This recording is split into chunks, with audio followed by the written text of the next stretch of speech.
7 deadly sins. They exist in each of us. And some say they affect our very souls.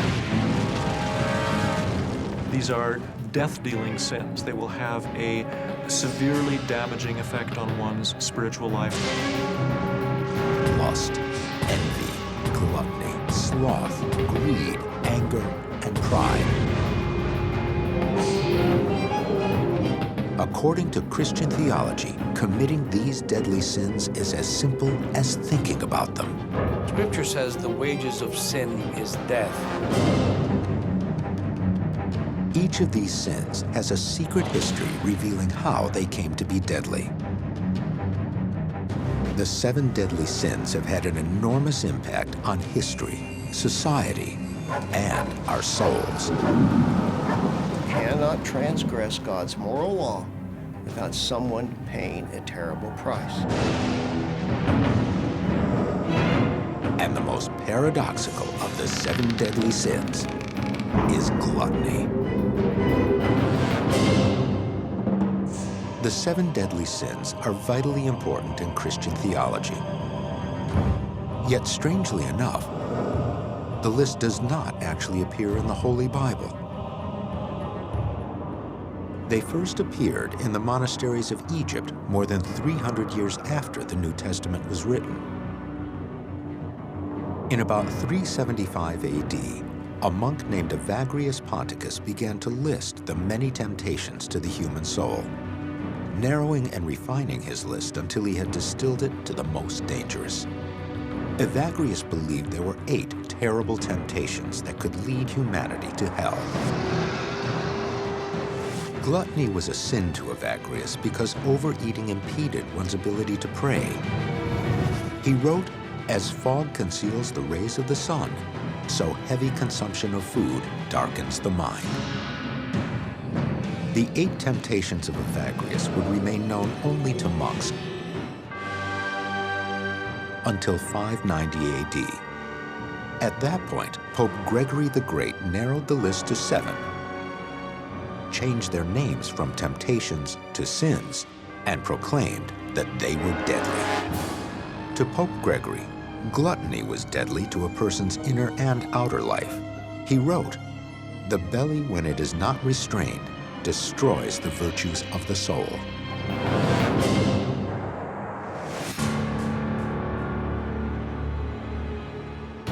Gluttony is a distorted obsession, perverted obsession, where food is the object of our pleasure. People live to eat as opposed to eating to live. The origins of the sin of gluttony trace back much further than the Christian tradition.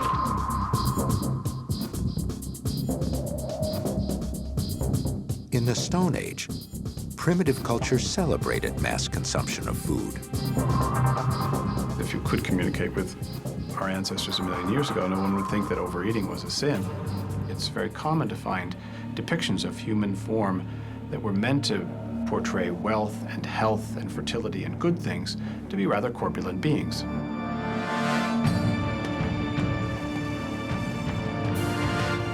The sin of gluttony took root in the Greco-Roman tradition of vices and virtues. The classical Greeks worshipped a fit and toned body. At the same time, they also partook in pleasures of the palate. The expansion of the Roman Empire brought a variety of exotic and delectable foods to Rome. So the elite hosted lavish banquets where they dined with gusto. Popular myth claims these decadent feasts were interrupted by visits to a vomitorium, a place where one could vomit in order to make room for more food and spirits. In reality, a vomitorium was actually a passageway from an amphitheater. Well, the vomitorium, where you kind of spewing out people into a passageway so they can exit the amphitheater. Some writer either deliberately or mistakenly associated the literary descriptions of Roman banqueting, which had really nothing to do with that phenomenon. While the translation may have been misinterpreted, ancient writers confirmed that Romans binged and purged.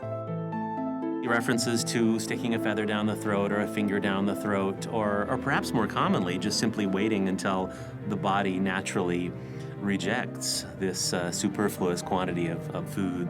And once the partygoer, if you will, had vomited, then there were always slaves to clean it up and clean up the guy and sort of get him back into the game. He can drink some more. The Christians' view of the sin of gluttony was a visceral reaction to the hedonism of the Roman Empire. They believed Romans were serving up Satan on a silver platter. The Bible often warns against the evils of gluttony. According to scriptures, the devil used the sin of gluttony to try to lure Jesus into hell. Jesus, he fasted for 40 days and 40 nights in the desert, and then Satan came and tempted him. And the very first temptation was to gluttony. He said, turn these stones into bread, fill your belly. And Jesus said, no, not by bread alone does man live, but by every word that comes from the mouth of God. And so that idea of making a distinction between what goes in your mouth and what comes out to be very important.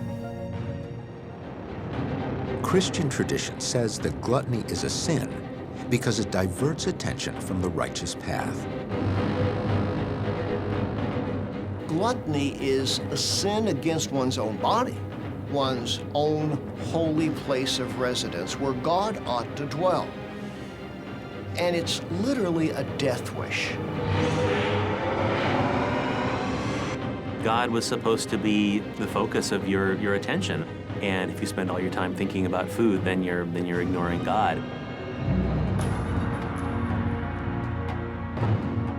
The faithful believed gluttonous sinners will get their just desserts in the hereafter. If you are damned, eating is similarly involved because you are consumed by Satan. Enter hell through his mouth, and so where you end up, it's in Satan's guts. In the 5th century AD, philosopher and theologian St. Augustine preached abstinence in all of its forms. In fact, Augustine believed that enjoying any food at all was an offense against God. If you take this view of Augustine, that enjoying the pleasure of food is intrinsically sinful, then it's almost as if God has created a situation that you have to sin. You can't avoid it because it's almost impossible not to have the pleasure of eating.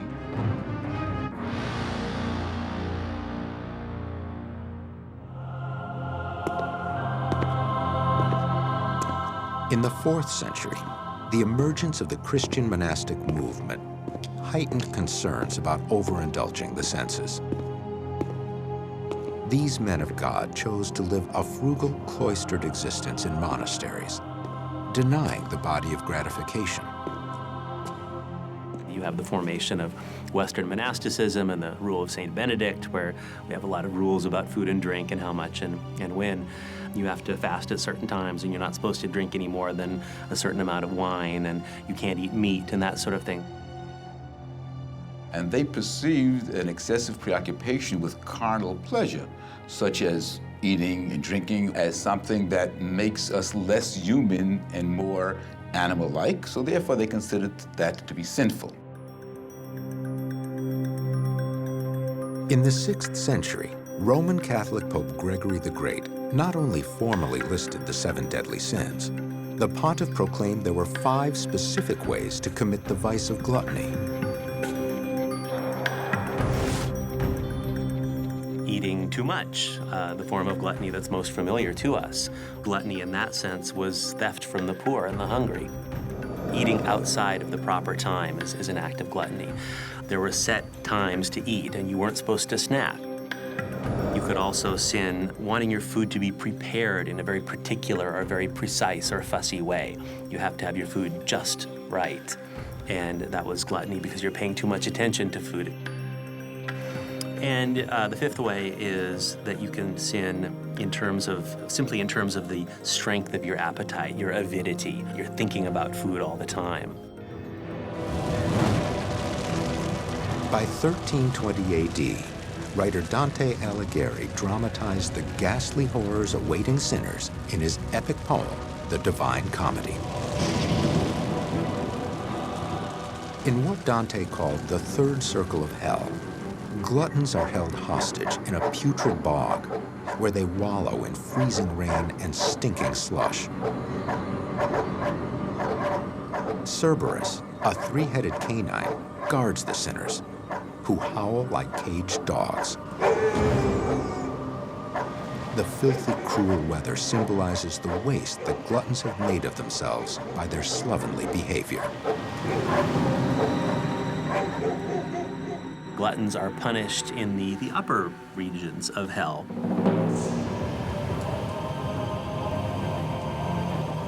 Chaco, the Florentine glutton, who was just sitting there in a muddy pile of filth. His disgusting environment is meant to sort of mirror what he has done with his own body, corrupting it. So hell is a place of uncomfortable extremes. We have fire, we have ice, everything bad, everything unpleasant. Of all the 7 deadly sins, gluttony seems the most at odds with itself. It's one of the easiest sins to commit and one of the most difficult to overcome. That's one of the ways in which gluttony is unique. Yes, you can be a virgin. You can never have sex at all. But food, you can't escape. You will starve to death. You have to feed yourself regularly. Many of the vices we have to live with all the time, or we would die or not thrive in our lives, and that is the case with gluttony. We have to eat. We have appetites. We need to take nutrition into ourselves and so on. Eating may have been a necessity, but for those who overindulged, there would be a price to pay. And in some medieval monasteries, this truth wouldn't stop some of their gluttonous ways.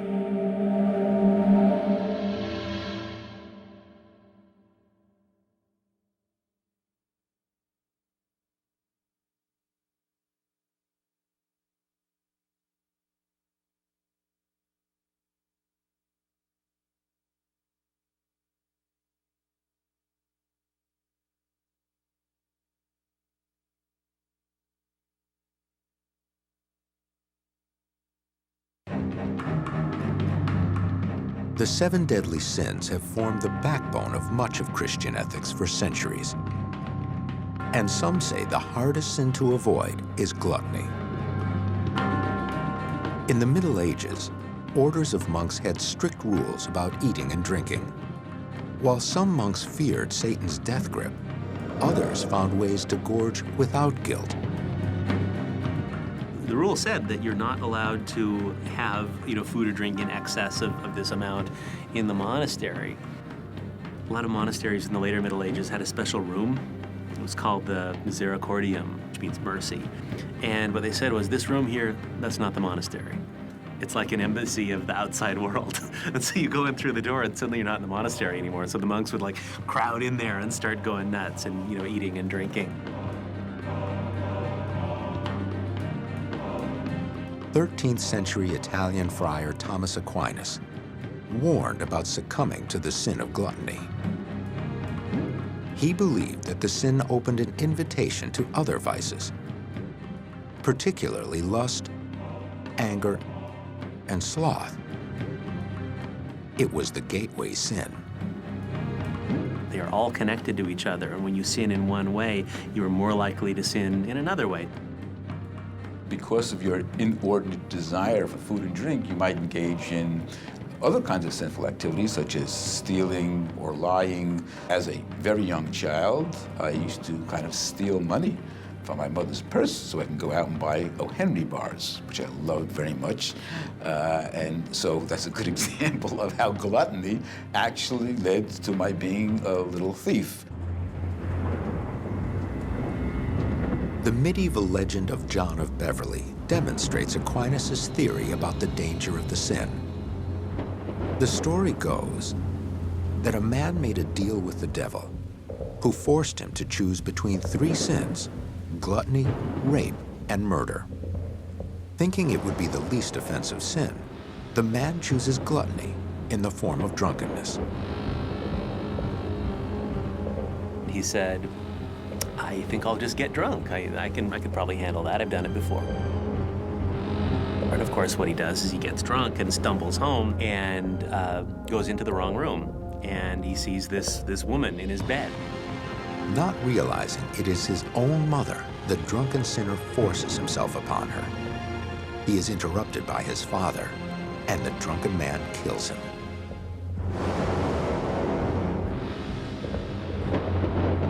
By choosing the lesser sin of gluttony, he has committed incest, rape, and murder.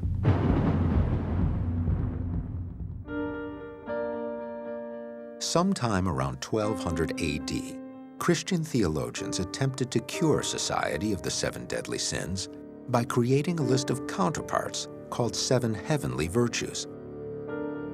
Temperance, the opposite of gluttony, meant practicing moderation and abstention.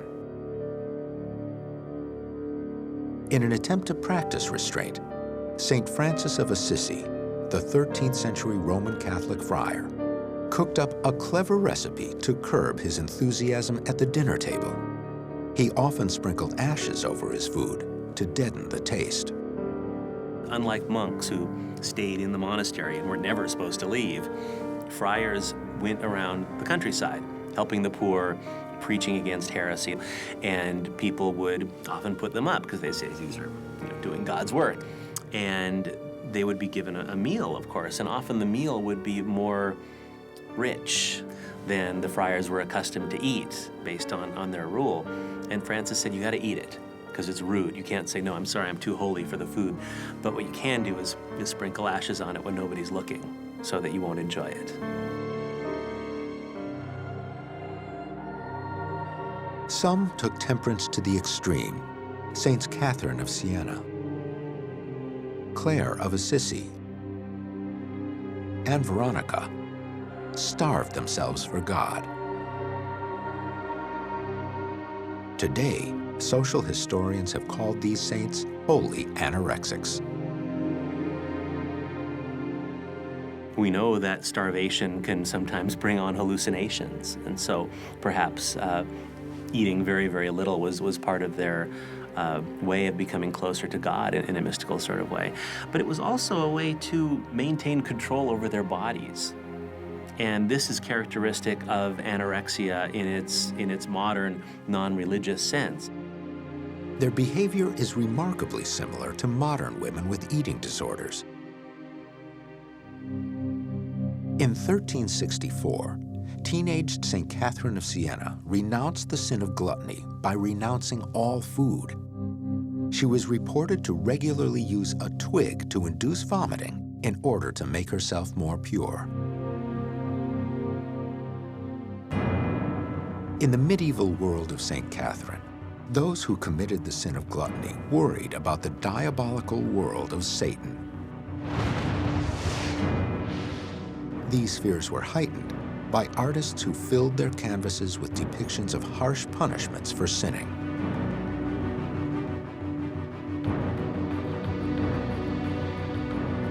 The 15th century Italian painting, The Last Judgment, featured naked gluttons seated around a dining room table from hell. Behind them, demons restrain the fleshy sinners from eating. The whole point of putting statues and paintings and whatnot inside a church is to provide a sort of visual corollary or backup to what is read from the pulpit. And the priest is saying, don't be a glutton. It's very bad. You're going to burn in hell. If they look at the picture and say, that guy looks unhappy, his body is not very healthy, then perhaps I will avoid that. For those who could read, the tormented fate that awaited gluttons also permeated literature. Hundreds of devotional works provide something akin to a modern psychological self-help book. One way in which these medieval authors try to get us to have self-control is to depict the glutton in such a negative way that if, as I'm about to, gluttonize, if I can coin a verb, it will evoke the literary image, then that will act to inhibit my gluttonous behavior. While Christianity condemned gluttony, Judaism didn't formally acknowledge the sin. You're supposed to eat and rejoice before the Lord and thank Him. Also, you have in Judaism a whole series of blessings that you recite for different foods that you're going to consume. Now, if eating was kind of intrinsically evil or something, then you wouldn't have all of these blessings. Gluttony is only a sin in Judaism in as much as you're enslaved to your desire and you lose a sense of what's more important. If your gluttony involves taking that which ought to be given to other people, or prevents you from feeding others, or blinds you to others' needs, or enslaves you, then it's a sin.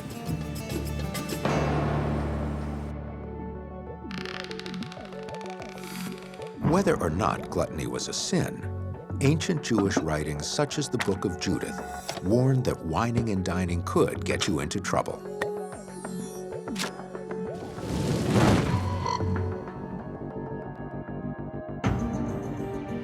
In the Book of Judith, an Assyrian king orders his general, Holofernes, to overthrow Israel.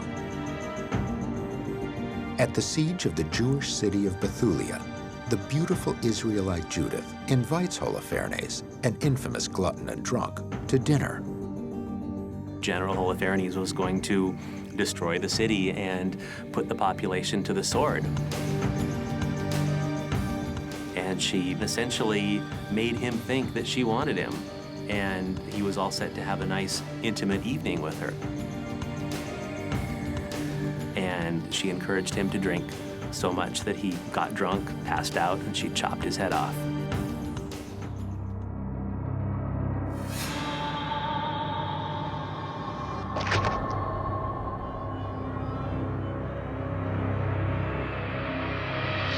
Judith saved her people. She saved her city.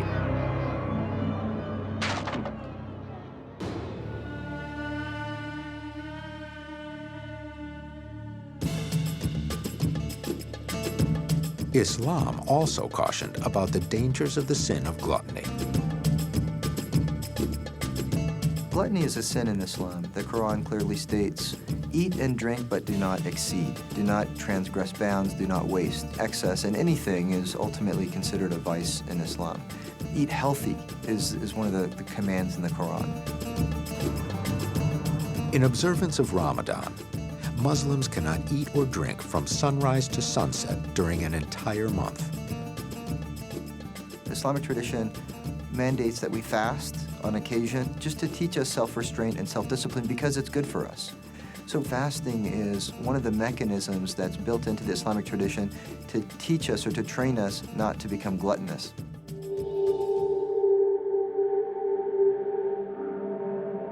Christians also practice fasting and prayer as penitence for the sin of gluttony. The season of Lent commemorates the 40 days Jesus fasted in the desert. In keeping with the paradoxical nature of gluttony, some Christians celebrate the coming of Lent with Mardi Gras, a 3-day festival of feasting and drinking. You're going to have a long stretch of fasting and penance and no fun at all, really, until Easter. And so there seems to have been a realization on the part of church authorities that you need to allow people to let off steam. We like to cut loose every now and then, and people who are prevented from doing that sort of thing get pretty unhappy pretty quickly. When the Protestant Reformation spread throughout Europe in the 16th century, Lent was regarded as a Roman Catholic institution and as a target. Protestants found it politically useful to highlight Mardi Gras' gluttonous festivities and the fact that it's not an official Christian holiday. You don't read in the Bible about Mardi Gras and Lent and things like that. The Protestant reformers got rid of them because they were also times of celebration and feasting with lots of food and drink and some of the behavior that happens when you have too much drink. For centuries, much of daily life in Western Europe was governed by Christian doctrine. But as the Renaissance dawned, a decadent aristocracy would usher in an evolution in the sin of gluttony.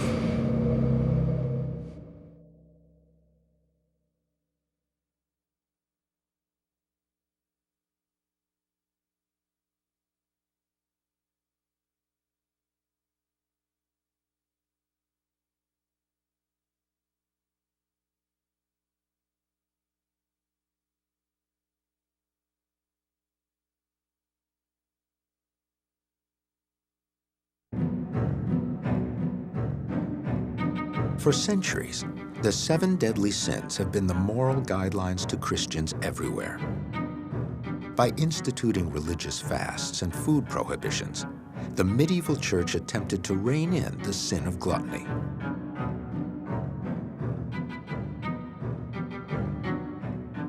In the late Middle Ages and Renaissance periods, attitudes toward gluttony evolved as fine dining became a badge of pride and social status.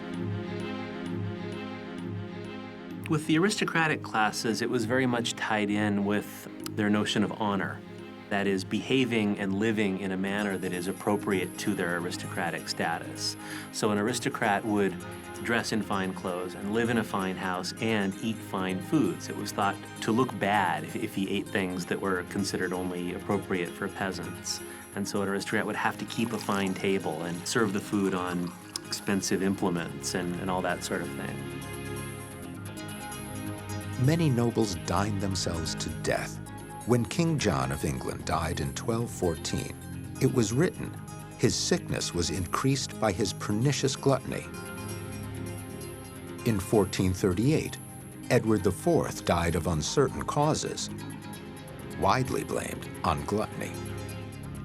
My belief is that it was a bad diet. The royalty liked to live like royalty, and they liked to eat fine foods and drinks, often to the exclusion of the sorts of food that we know now is far more healthy. The Catholic Church instituted a host of dietary taboos, including a religious law against eating meat on Fridays. The upper classes, however, found ways around these religious rules.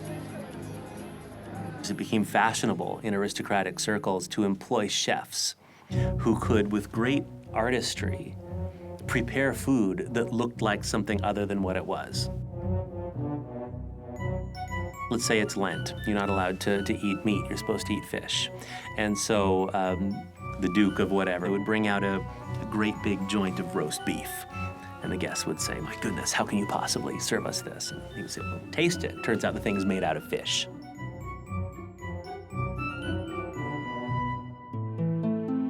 Louis XIV was one of the most notorious royal gluttons.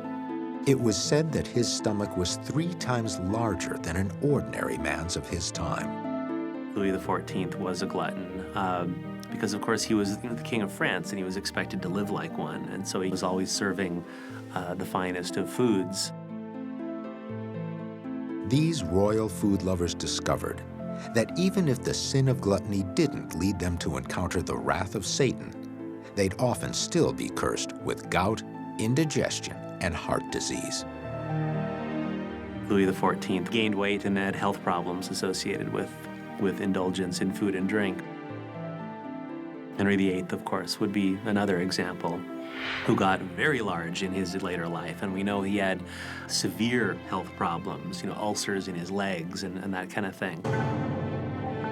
In 1545 AD, Italian Luigi Carnaro found his gluttonous appetite was going to send him into an early grave.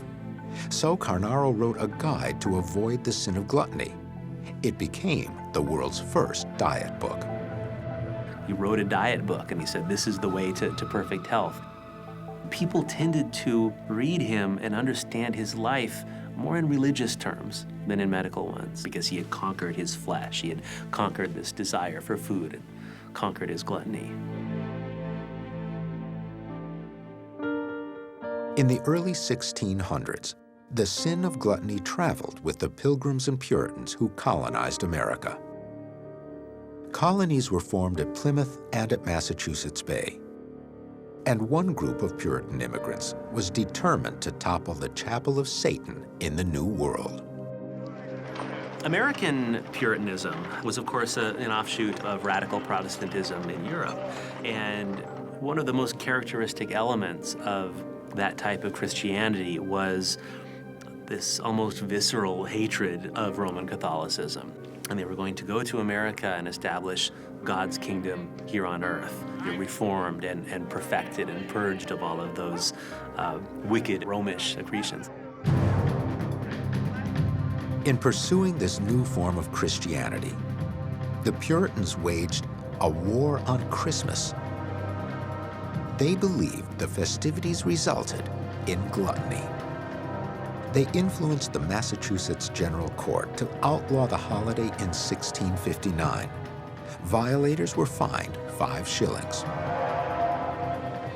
Christmas remained illegal in Massachusetts until 1681. The early Puritans did their best to find out the way the early church was and see what was allowed in the Bible and try to live like that. And there is no sense that Christmas was ever celebrated in the primitive church, and so they didn't do it either.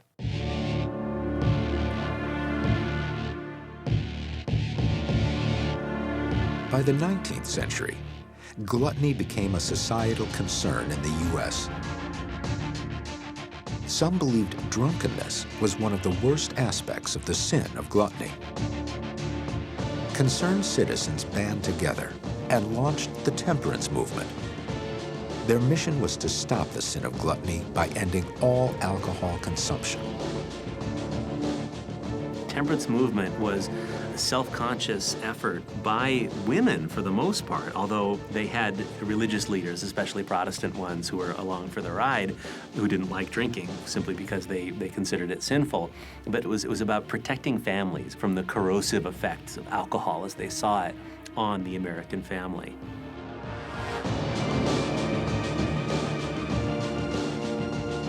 The temperance movement helped to usher in prohibition, which made alcohol consumption illegal from 1920 to 1933. What started as a religious movement against the sin of gluttony more than 100 years earlier culminated in the 18th Amendment to the U.S. Constitution. You have this sort of perfect storm of religious leaders and angry housewives and a government that wanted to promote more industry and productivity in their workers. Well, get rid of drinking, we can accomplish all of these things. And that's the temperance movement, and that's prohibition. The prohibition law ultimately failed to stop gluttony and drunkenness. Look at it, Satan. When Jesus Christ was crucified on this cross, you lost. Some believed it was because the sin of gluttony had a more powerful satanic master, and they believed that some gluttons were possessed by the devil. Torment.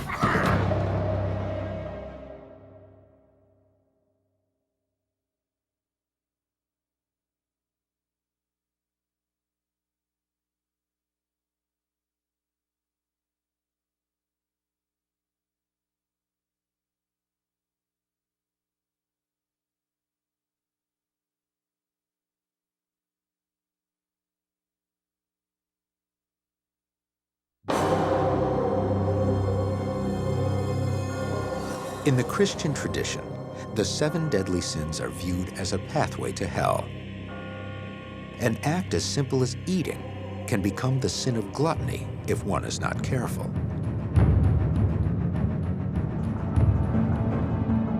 The demon of gluttony is Beelzebub, or the Lord of the Flies. Some Christians identified the insect-embodied demon as responsible for tempting people to become gluttons. A sin, to be a sin, has to be an act of the will.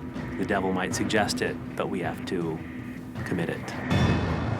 And their job is to tempt human beings to commit sins. But of course, that shouldn't lead us to conclude it's the devil's fault or that the devil made you do it. Look at it! Pastor Bob Larson would disagree. He believes demons are oftentimes the source of the sin. And the only cure is an exorcism. Larson, an exorcist, claims to have special powers to purge victims he says are possessed by demons. A huge man, 300 plus pounds, manifested demons in one of our seminars. And when I asked the demon its name, it said food. The demon of gluttony said, I call myself food because I fill him with food and disease. Larson exorcises the demonized using prayer and religious symbols. Sometimes I simply taunt the demon. I can taunt a demon by looking at the person deep into their eyes and their soul and saying, well, Satan, you've done a very good job with this person. While the Christian belief in sin is strong, others believe that gluttony may be an evolutionary necessity. The physical and moral dangers of the sin of gluttony were outweighed by the necessities of survival in other cultures. South Pacific Islanders experienced near starvation while paddling long distances at sea. So too did nomadic Native Americans, who lived a hunter-gatherer lifestyle. The ability to exist on minimal food was a powerful survival strategy. High body fat was important to cultures that endured these feast or famine cycles. Scientists now speculate that certain groups may have built up a predisposition to the sin of gluttony by developing what's been called the thrifty gene. In an environment where there are frequent famines, genes would emerge that allowed you to efficiently deposit whatever energy you had as fat. That extra fat would provide some protection the next time a famine came along. But now in modern times, when food is freely available, those same genes confer a risk of obesity. The environment throughout evolution wired our genes to prevent weight loss. And now the environment has changed so that weight loss is increasingly not a problem. And the opposite is a problem. Due to evolution, many people now carry an abnormal form of the thrifty gene, which doesn't produce the vital hormone leptin. Leptin signals the body to store fat. Essentially, the hormone tells the body to eat more when fat storages are low and less when fat storages are high. Consequently, leptin acts like an appetite suppressant. The lack of leptin can seem to trigger the sin of gluttony. These are two mice, one of which is an obese mouse and one of which is a sibling mouse. The only difference between these two animals is a defect in a single gene. And this animal's missing leptin, this animal makes leptin, and the consequence is pretty obvious. Dr. Jeffrey Friedman discovered this defect in the leptin gene and explains that a lack of leptin in humans can make them unable to control their gluttonous behavior. There's been some really fascinating work done recently in England by Steve O'Reilly studying the leptin-deficient children. There were reports on the part of their parents that they just went to extreme measures to try to restrain the appetite of these children, literally padlocking refrigerators. There was really nothing that could be done. These children would somehow find their way into the refrigerator and overeat. In this box is some dissolved leptin. The tubes has some fluid in it. Leptin is now produced in the laboratory to administer to those with the deficient hormone. This more or less normalized the weight of these children. Now, this is, of course, an extreme example, but I think it does represent an extreme of the biological drive to eat. In Friedman's opinion, lack of willpower is not the cause of the sin of gluttony. Some people might look at this mouse or a leptin-deficient child and say that that individual or that mouse is gluttonous. But of course, in these cases, we know what the basis for that behavior is. It's a lack of this hormone leptin. By the 20th century, the evolution of the sin would get a boost as scientists looked directly at human brains committing the act of gluttony.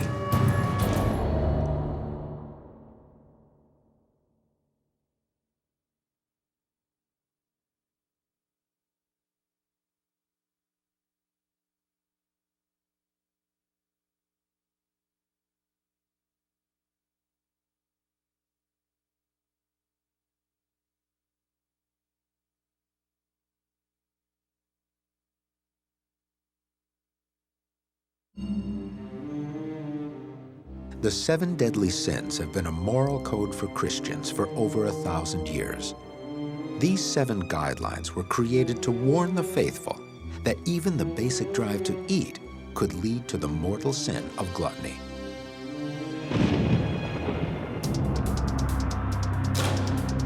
The 20th century ushered in a change in the perception of gluttony.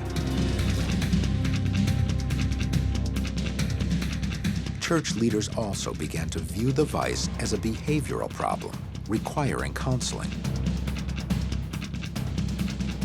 In religious literature, the deadly sins are always construed in the context of some moral religious value system.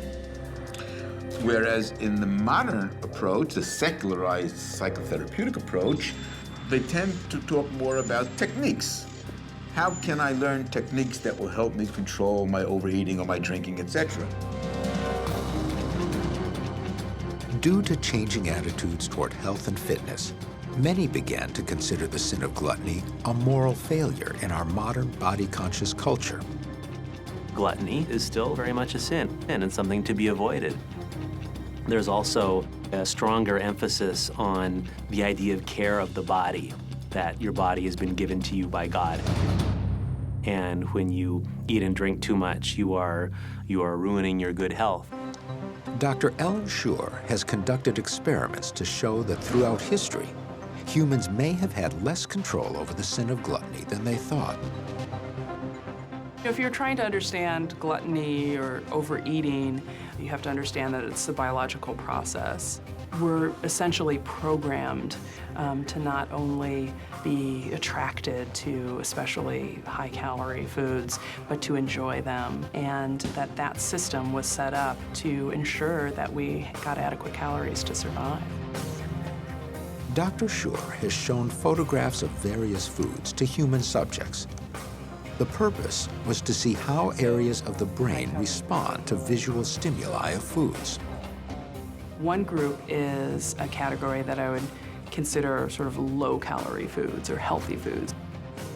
Other photographs are kind of your standard high-calorie kinds of foods. It tends to be your sweets and desserts. The experiments have revealed that the reaction to certain foods is strong, powerful, and automatic. What we're seeing is that the brain responds much more strongly to these photographs of the high-calorie foods than it does to the low-calorie foods. In a sense, what we're doing is pitting your biological drive against your higher cognitive drive. And the question in the end is, which wins? For some, the centuries-old tradition of repressing the desire for the finest food and wine is dying out. Some in our society have embraced the drive for high caloric intake. Today, the gourmet is thought of as a refined person. We have the famous chefs, and we think that people who like finely prepared or rare, expensive food have an appetite that is sophisticated and to be emulated. So Gregory would say, no, that's gluttony there.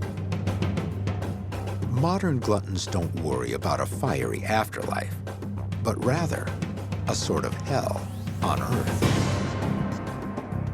The World Health Organization claims obesity is now a global epidemic affecting over 115 million people. And the sin of gluttony may be partially to blame. Although gluttony is not identical with obesity, not everybody who has such a preoccupation necessarily is obese. But there is a correlation, obviously, between excessive eating and obesity.